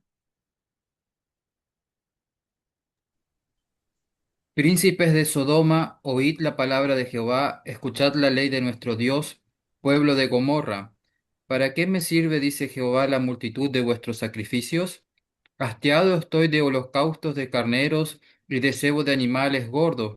No quiero sangre de bueyes, ni de ovejas, ni de machos cabríos. ¿Quién demanda esto de vuestras manos? ¿Cuándo vines a presentaros delante de mí para hollar mis atrios?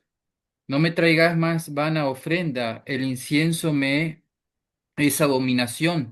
Luna nueva, día de reposo, el convocar asamblea, no lo puedo sufrir. Son iniquidad vuestras fiestas solemnes, vuestras lunas nuevas y vuestras fiestas solemnes la tiene aborrecida mi alma, me son gravosas, cansado estoy de soportarlas. Cuando extendáis vuestras manos, yo esconderé de vosotros mis ojos. Asimismo, cuando multiplicáis la oración, yo no oiré. Llenas están de sangre vuestras manos. Lavaos, limpiaos, quitad la iniquidad de vuestras obras de delante de mis ojos. Dejad de hacer lo malo, aprended a hacer el bien, buscad el juicio, restituid el agraviado, haced justicia al huérfano, amparad a la viuda. Bueno, permite este texto decir que los profetas definitivamente estaban dispuestos incluso a prohibir el culto porque el culto era abominación, o detrás de estas palabras hay una búsqueda de algo distinto. Bueno, algunos decían esto es radical, los profetas no querían saber nada con el culto. Cuando vamos introducción al Antiguo Testamento vemos que algunas teorías son que todo lo que tiene que ver con Levítico y todo es tardío, que vino después de los profetas y fue un invento de los sacerdotes en el exilio para acumular poder. Miqueas 6:1-8, acabo de predicar sobre esto. ¿Eh?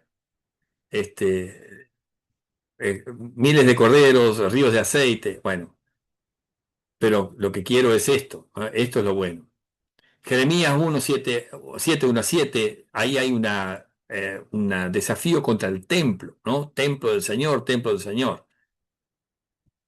¿Cómo se interpretaban estas palabras? Bueno, para algunos es una evidencia de que Dios nunca había ordenado el culto del Antiguo Testamento, que Dios solo estaba interesado en la ética, en la pureza del corazón, en la justicia. El llamado del profeta para ser antiliturgia, anticulto y antisacerdote. O sea, como que surgió el profetismo, no quería saber nada con esta institución. Ni liturgia, ni culto, ni sacerdote. Definitivamente no se puede sostener esa teoría. Por varias generaciones predominó esta postura de oposición, pero hoy se ha suavizado, se ha encontrado una diagonal, ¿no? ¿Por qué? Porque hay profetas que están definitivamente asociados al templo, ¿no? Joel, Habacuc. Jeremías mismo era de una familia de profetas, de sacerdotes, perdón. Hay oráculos moldeados litúrgicamente. Cuando veamos ahora el viernes Isaías 6, vamos a estar viendo que la forma, el molde es litúrgico absolutamente. Ahí tenemos varios textos en Isaías, ¿no es cierto? Jeremías también. Podemos ver alguno, elijan alguno de Isaías y el otro elija uno de Ezequiel. A ver qué nos dicen estos textos. A ver, Isaías 20 44, 28 o Isaías 52, 11, ¿qué dicen?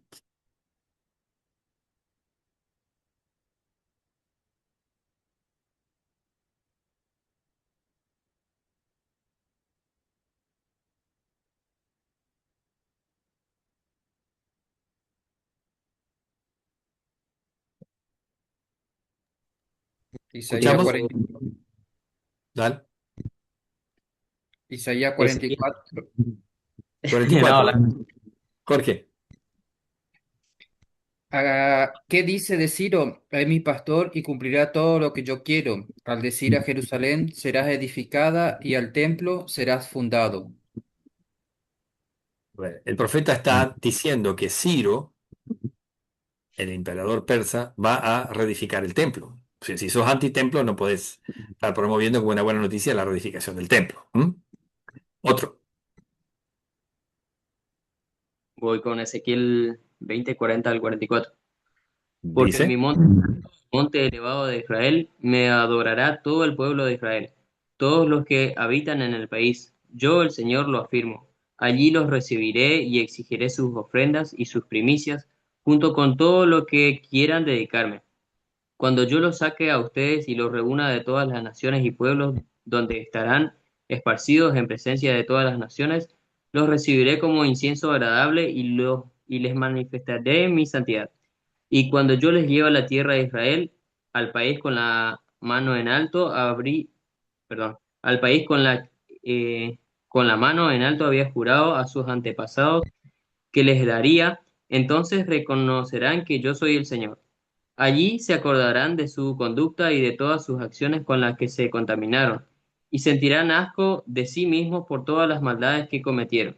Pueblo de Israel, cuando yo actúe en favor de ustedes, en honor a mi nombre y no según su mala conducta y sus obras corruptas, entonces ustedes reconocerán que yo soy el Señor, yo, el Señor omnipotente, lo afirmo. Bien. Ahí fíjense que tiene un texto que no lo vamos a leer, son 8 capítulos, este capítulo 40 al 48, toda esa sección de Ezequiel es el futuro visto en términos de un nuevo templo. Entonces, fíjense, los profetas no podían ser radicalmente, no se los puede ubicar en la vereda enfrente anticulto, antiliturgia, antisacerdocio, ¿no? Fíjense, Ageo y Zacarías, ¿cuál es su misión principal? Fueron los que impulsaron la reconstrucción del templo después del regreso del exilio. Pero bueno, tenemos a Amós, tenemos Jeremías, tenemos a Oseas, tenemos a Joel. En algunos casos hay un pero, ¿no? Amós 5, 21, 24. A ver qué dice.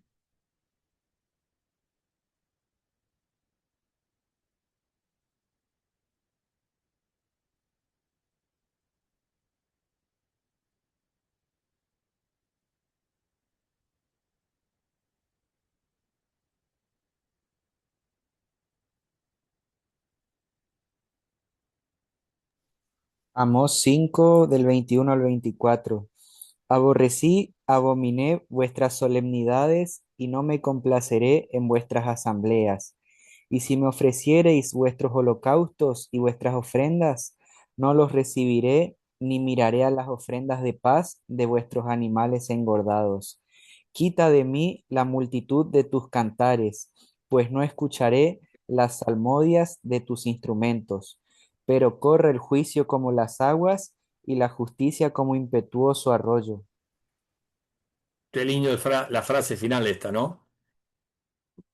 Bellísima, bellísima, poética, hermosa. Bueno, entonces, algunos consideraron esto como un rechazo completo de los sacrificios de la liturgia, pero como dice Lessing, hay una negación dialéctica acá.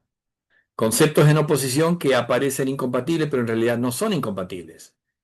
Y es necesario comparar y entender mejor cómo cada uno de ellos es importante y necesario, ¿no? Jeremías 7, 21, 23, por ahí resuelve mucho esto, ¿no? Lo que Jeremías subraya es la primacía del amor y la fidelidad hacia Yahvé. Y la negación dialéctica agudiza su retórica. Las ceremonias de culto son los medios, andar en los caminos de Dios son los fines, ¿no? Fíjense el sermón el devocional del comienzo también marca esto. Cuando estos ritos, por más generosos que sean, no aparecen junto con un corazón humilde, arrepentido, eso finalmente genera el efecto contrario. Es como querer sobornar a Dios, querer comprar la buena voluntad de Dios, ¿no? La crítica se produce porque la vida del culto aparece como un maquillaje de los mandamientos y ordenanzas de Moisés. Los profetas están contra el culto exterior, que impide el sacrificio interior de un corazón contrito y humillado. Ese texto lo víamos, el corazón contrito y humillado no despreciarás tú, ¿no? Esa ofrenda siempre es bien recibida, ¿no? Bueno, importante para tenerlo en cuenta porque por ahí van a leer literatura de tipo liberal que van a decir, no, el culto es mero invento de una eh, aristocracia poderosa, religiosa, que quiso quedarse con el poder y en realidad ningún profeta promovía el culto, ¿no? Este, ahí está la crítica de las formas. Creador de esta mirada es Gunkel. Él fue influido por el liderismo de Hegel. Él dice que todo lo que tiene que ver con los profetas y con las escrituras es evolución de lo bien simple a lo complejo, que el antiguo Israel, cada idea podía ser expresada de una sola manera en una ocasión dada, que había como formas típicas, que esos géneros originales eran puros, rein en alemán, eh, las Gattungen, esas las formas. Este, El Sitzenbleiben es una palabra que aparece aquí. El Sitzenbleiben sería como la situación vital en la que estos oráculos, estas formas de hablar, se plasmaban, ¿no? Entonces, vamos a suponer la coronación de un rey. Daba un lenguaje que era el Sitzenbleiben, y después, cuando se escribía un texto como el Salmo 2, estaba impregnado de eso, de una liturgia de coronación de un rey. Ahí hay como una búsqueda de las formas puras originales de la literatura en su estado todavía oral. Entonces él decía, lo original era breve, abrupto y exclamativo. Y que los profetas, esto es todo teoría de él, eran extáticos, oráculos esporádicos, de vez en cuando se inspiraban y decían algo, pero que eran incapaces de escritos complejos como los que tenemos hoy.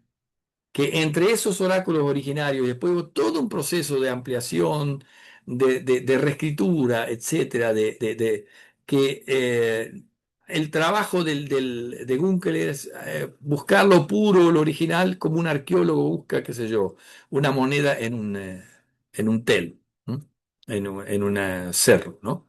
Este, la tarea del intérprete entonces es identificar y aislar dichas unidades breves para reconstruir el mensaje original. Búsqueda de formas completamente puras, Kant's Reinen, cambios estilísticos, nuevos géneros, indicarían nuevos oráculos o proféticos. Y obviamente se devalúa mucho en esta mirada el texto canónico en su forma final. O sea, el texto que llevamos está lleno de añadiduras que no sabemos de quién es, y lo valioso es esas formas puras que podemos encontrar. Este sucedió por Mowinkel, que también dice que hay dichos breves, poemas en primera persona, que esos representan el discurso original de Yahvé, narrativas acerca de profetas influidas por leyendas. Después hay discursos de los profetas en forma narrativa compuesta por la comunidad posexílica, o sea, ya no lo hacía el profeta, sino que era la comunidad la que ampliaba el texto, y profecía de esperanza considerada posexílica y artificial. O sea, ningún texto de esperanza era auténtico, era todo armado después de los eventos. Sí, Leonel. Sí, no sé si es el mismo autor, pero se me viene de introducción al Antiguo Testamento estas teorías de que o eran suplementarias como que se iban supliendo de otras fuentes o fragmentarias como que se iban conectando, pero el tema es que nunca se encontraban esas supuestas fuentes primarias que se conectaban entre sí. Sí, bueno, eso es respecto del Pentateuco, porque también, como es Wellhausen, también tiene su propia teoría de composición del Pentateuco, pero nunca se encontró esa fuente original, ¿no? Pero aquí ellos dicen, el profeta algo produjo, pero produjo esas breves unidades que tienen características bien propias, pero lo demás es todo relleno posterior, ¿no? Fíjense, eso devalúa mucho el texto. Si yo leo a Miqueas, lo tengo que leer con desconfianza, decir, pero acá de Miqueas, ¿qué encuentro? 10 versículos, el resto todo relleno de otros. Bueno, imagínense el desprecio hacia el texto bíblico final. Wolf sigue con esto. Fíjense, Wolf tiene esta idea de sobre Amós, dice que el texto de Amós, lo original, fue acrecentado por un círculo de discípulos que suplementaron y reformularon lo anterior. Aparecen otros estratos editoriales más adelante, en los días de Josías. Eso presupone, como en la arqueología, distintos estratos, el texto como que se van, capas que se van agregando. Los libros son depositarios de materiales antiguos, pero hubo un proceso de copy-pegue. Los que terminaron los textos son llamados redactores que agregaron material irrelevante. Fíjense esto, que distorsionó el material original. Entonces, fíjense, esta es la idea de cómo se va componiendo un texto. El, el copy-paste, y después el arqueólogo, ellos son los sabios que pueden detectar qué es genuino y qué no. Bueno, ¿a dónde terminamos con esa forma de leer el Antiguo Testamento? Obvio que esto no prevaleció. Después viene una crítica ya un poco más amigable con el texto todo, que se llama crítica a la redacción. Surge en los 70, la época que yo era niño. Presta más atención a los redactores. No niega que hubo redactores, pero dice, pero esto también es valioso. Aunque se presta atención al material preliterario, este es solo una fase. ¿m? Se comienza a prestar más atención a las adiciones. O sea, ¿por qué se adhirió eso? También hay que prestar atención, ¿sí? Aunque haya sido adherido. ¿Qué teología tenía el que adhirió, el redactor? ¿En qué estaba pensando? ¿Cuál era la situación de la comunidad cuando esto se redactó? Bueno, pone atención en el carácter exhortativo, o sea, empieza a ver que el texto se usa con la idea de exhortar. Este, y es más holístico que el método anterior. El anterior era sacar pedacitos genuinos. Esto ya va mirando más el todo, ¿no? Richter es el representante de esto, entonces en vez del Sitzimleben típico ¿cómo es? Ay, se me chipoteó, perdonen, de Gunkel, en vez del Sitzimleben de Gunkel, él habla de Sitzimliteratur, lo que está en la literatura. Paso de lo diacrónico a lo sincrónico. Diacrónico tiene que ver mucho con este proceso de evolución. Lo sincrónico es lo que yo tengo ahora acá. Las ediciones posteriores revelan los intereses de la comunidad receptora. Fíjese esto. ¿Qué intereses tenían? Los libros proféticos adaptables a nuevas situaciones y ponían modelar nuevos mensajes a base de lo anterior. Y los mensajes proféticos son testimonio de tradiciones vivientes, como algo vivo, que se actualiza a antiguos textos con nuevas interpretaciones. Tenemos ahí un esquema que habla de lo diacrónico y lo sincrónico, ¿no? Diacrónico a través del tiempo, sincrónico en un determinado momento, ¿no? Los libros proféticos demuestran un proceso de realización y actualización. Buscar las palabras auténticas es una tarea inútil, o sea, ya están diciendo, Gunkel no, la empresa de Gunkel está destinada al fracaso. No podemos hacer eso. No se rechaza lo diacrónico, pero los textos son examinados en su contexto final. No solo se tiene en términos de origen, sino de fin. No importa solo el carozo, también la cáscara. El foco ya no en el profeta como emisor oral y atención al libro todo. Fíjense, de las pequeñas porciones supuestamente genuinas, empieza a tener importancia el libro. Y después viene la crítica retórica, la más actual de todas, que es más cercana a lo que nosotros podríamos sostener. Ve la crítica de las formas y de la reacción como mera especulación, ¿no? Ve mucha reconstrucción histórica que pone en riesgo la integridad, o sea, estás rompiendo el texto, estás destruyendo lo que el texto quiere decir, que es demasiado hipotético todo lo anterior. Y bueno, Mühlberg, Form and Criticism and Beyond, este es uno de los libros, este es Mühlenberg. La crítica de las formas ignora el arte, la maestría de las características de una obra literaria. Estás mirando pedacitos, pero te perdés. O sea, por mirar el árbol te perdés el bosque, ¿no? Están diciendo, ¿no? Hay un paso de lo típico a las particularidades de un determinado texto. De lo atomístico se pasa a lo heurístico. Y él se pone mucho en el arte de la composición, de cómo el libro tuvo su forma final y apreciar el mensaje de la forma final del libro. Y entonces algunos otros aparecen con el arte de la persuasión. Los libros proféticos están cargados retóricamente y están destinados ¿a qué? A persuadir. La forma final es para persuadir. Miren qué interesante eso. Es la tarea de un sermón también, persuadir. Los profetas eran esencialmente hablantes. La exhortación es a oír, ¿no? Y no a leer. Se supone que los textos debían ser leídos en voz alta. Eran textos para ser escuchados, no para leer. No hay que contraponer lo oral con lo escrito. Ambos coexisten, ¿no? Y en realidad en hebreo no existe tanto el verbo leer. El mismo verbo, kará, pues significa proclamar, ¿no? Entonces, la lectura en voz alta, interpersonal, no era una tarea personal de uno, sino comunitaria, ¿no?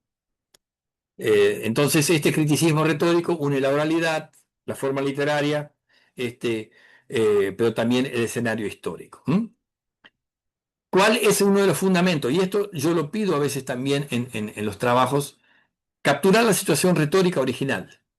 A ver, ¿cuál era la situación retórica? ¿Cuál es la situación del autor? ¿Qué revela el texto? ¿Cuál era el contexto?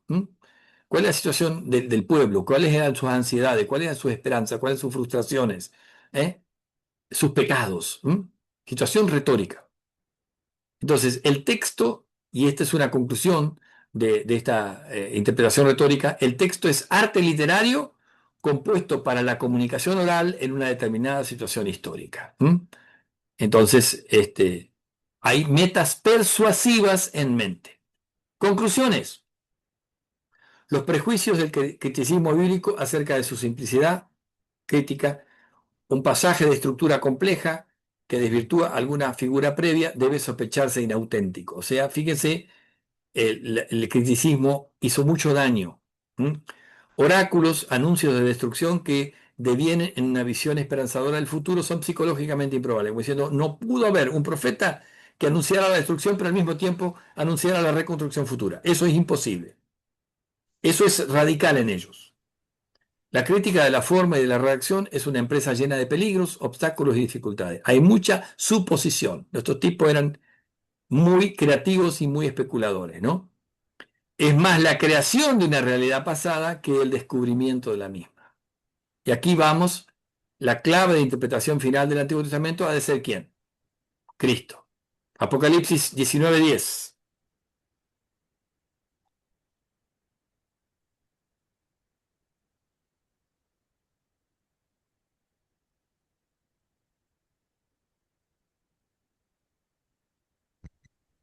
¿Escuchamos? Me, me postré a sus pies para adorarlo, pero él me dijo, no, cuidado, soy un siervo como tú y como tus hermanos que se mantienen fieles al testimonio de Jesús. Adora solo a Dios. El testimonio de Jesús es el espíritu que inspira la profecía. ¿Quién inspira la profecía? Mira qué interesante. ¿Quién es el foco? ¿Mm? Bueno, terminamos aquí. Los oráculos proféticos apuntan a Cristo y reciben la dirección de Él. Jesucristo es, fíjense, el siervo sufriente de Isaías, es quien confirma el nuevo pacto de Jeremías, el nuevo templo prefigurado en Ezequiel, quien encarna el amor en Oseas por su mujer, es el león rugiente de Amós, el sol de justicia de Malaquías. Jesús es la verdadera sustancia, el meollo, el alma y el alcance de los textos proféticos de Israel. Terminamos con esto, 2 Corintios 1:20. Aquí está el foco nuestro. Nosotros hacemos estudio del Antiguo Testamento, predicamos, enseñamos con esto en mente, ¿no? Que está en rojo. Él es la sustancia, el meollo, el alma y el alcance de los textos. 2 Corintios 1:20 y vamos cerrando esta noche.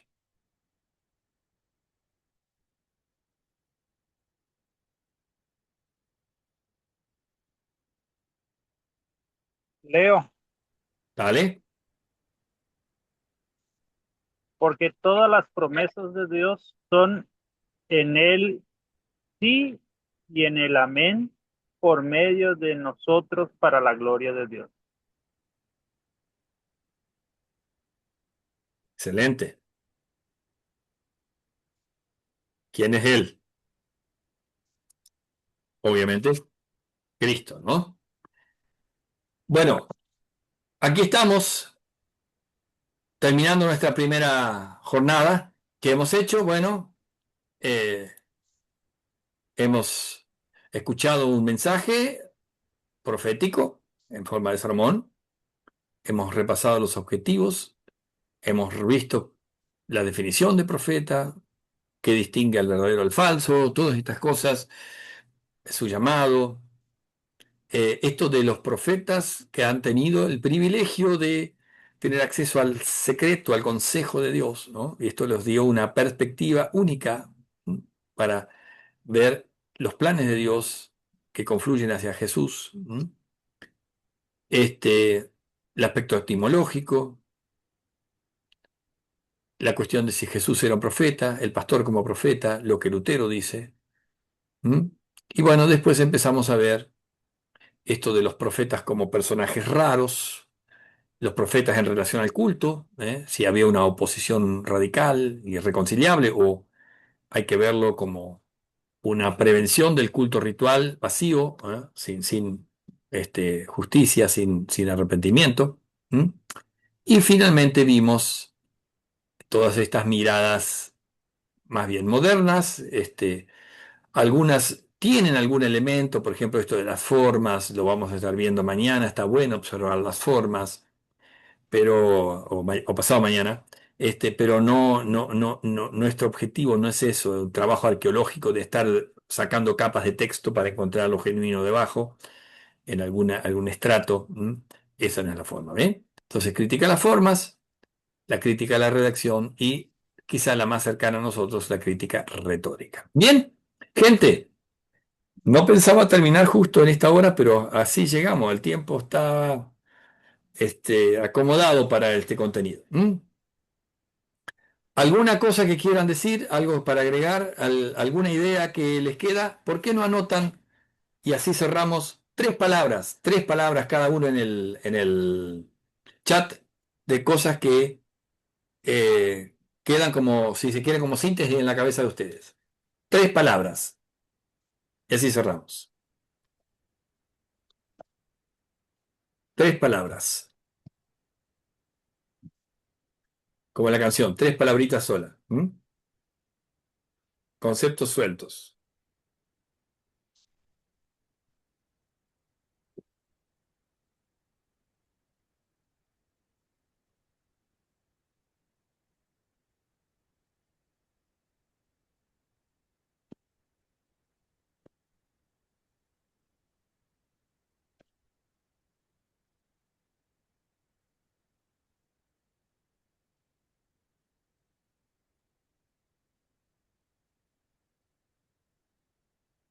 Bien.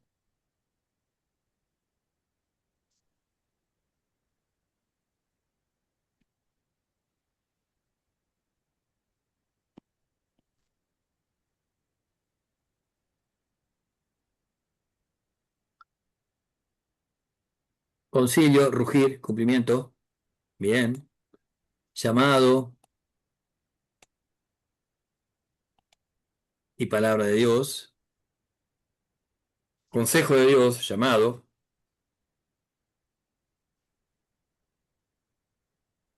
Profeta, mensajero de Dios.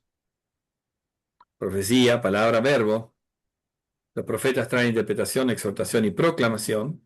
Ujú. Promesa, mensaje, cumplimiento.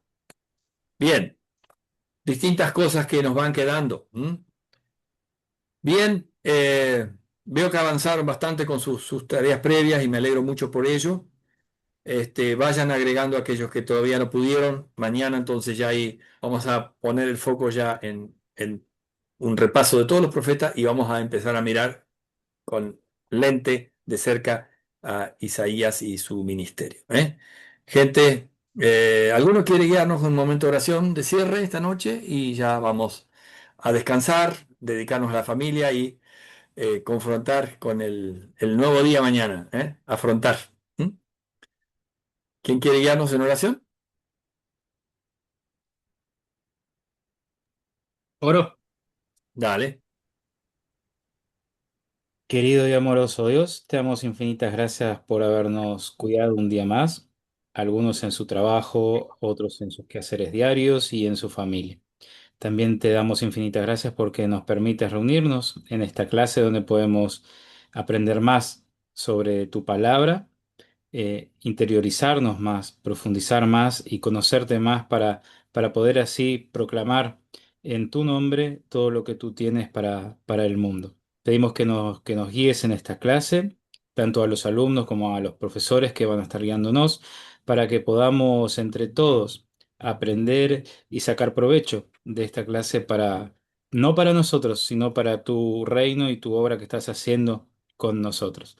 En tus manos ponemos nuestras vidas y también te pedimos un reparador descanso para continuar mañana con estas tareas que ponemos en tus manos también. Señor, cuídanos y bendícenos a cada uno de nosotros y a su familia. En el nombre de Cristo Jesús. Amén.